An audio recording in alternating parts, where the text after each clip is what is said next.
na napakaklaro at saka napaka-disturbing pala itong situation natin ngayon na sinusulong ng ilang mga senador. Later on, pakiredy ninyo mga tanong ninyo para kay Mr. Ortiz and our two other panelists.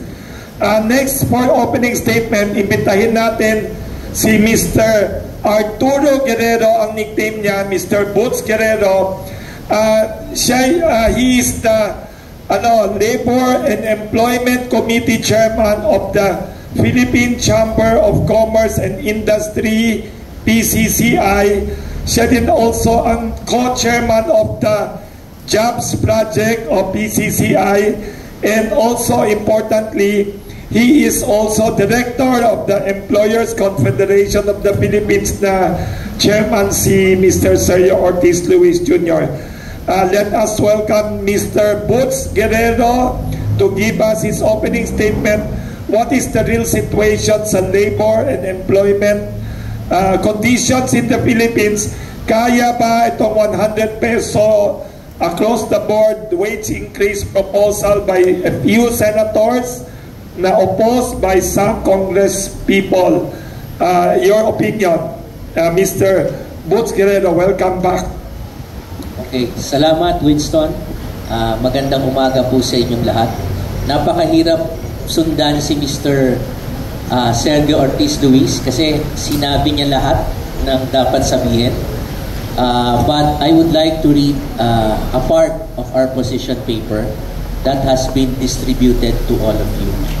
Okay. It is worthy to mention that 16 of all regional wage boards have just granted last year another round of increase in minimum wages for the very same people that this proposed 100 peso legislated minimum wage increase aims to assist. At the very least, the wage boards where government, labor, and employers are represented are guided in their decision to adjust minimum wages by objective parameters. Following consultations and public hearings, even labor organizations tend to rely on the increases granted by the wage boards instead of collective bargaining, which is the most ideal route to negotiate for wage adjustments.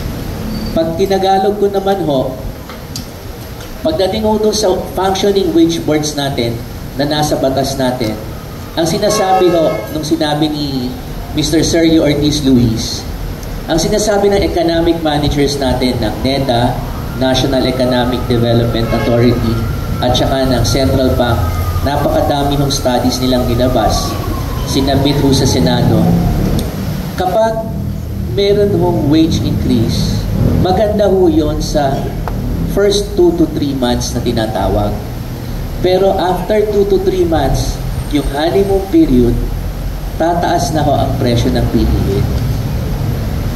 Baka naman hindi kailangan yung wage ang increase, baka naman kailangan ibaba yung presyo ng bilihin para yung current wage natin ma-cover. So ngayon, dito ho, kinakabahan ho ang mga business people, lalong-lalo na ho sa Philippine Chamber of Commerce and Inc., which is the largest business organization, na yung 100 peso increase ay maapektuhan lang yung 5% o 5 million ng formal sector. Pero maiiwan ho yung mga informal sector. Sabi niya, hindi naman covered yung informal sector eh.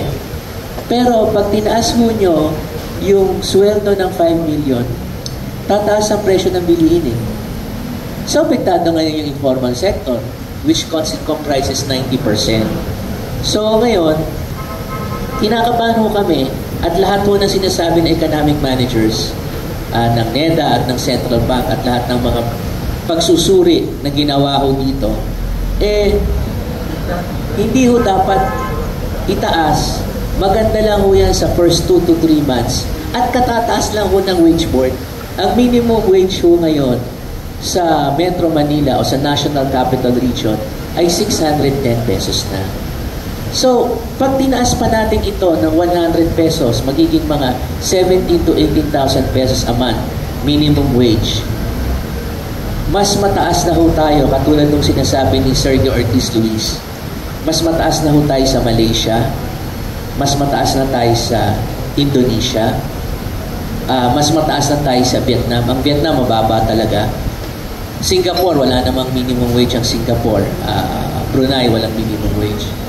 Wala na hong papasok na foreign investor sa Pilipinas. Pag wala hong pumasok na foreign investor, yung trabaho natin mababawasan eh. Okay lang ho kami magbigay ng more than minimum wage. Pero gusto ho namin nakatali ho sa productivity base.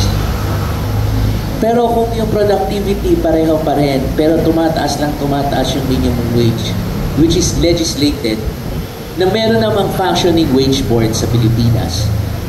Actually, yung 16 na wage board na yon, nag-grant ng wage increase last year. Kaya nga itong wage increase ng Senado ay 100 pesos na lang. Dati 150 pesos. Tama ba? 150 pesos to 100 na lang. Pero ngayon, natatakot ho kami, marami ho pwedeng magsara at maapektuhan ho yung informal sector na sinasabi nating fisher folks, mga jeepney drivers, tricycle drivers, mga market vendors. Wala naman ho employers ho itong mga ito eh. Sariling kaya to, araw-araw sila kung kumikita. Ito ho yung informal sector na comprises 80% of our working population na 52 million Filipinos. So sana naman po, nag-a-appeal ho kami sa Senado, wag naman hong ituloy because the increase in minimum wage ay sapat lang for the next 2 to 3 months. Pero after nun, tataas na naman ho ang presyo ng bilihin. Baka mas maganda ibabaho natin yung presyo ng basic commodities kesa itataas natin at for chicken and egg, pataas ng pataas ang presyo ng bigas at sibuyas. Salamat po at magandang umaga po sa inyo.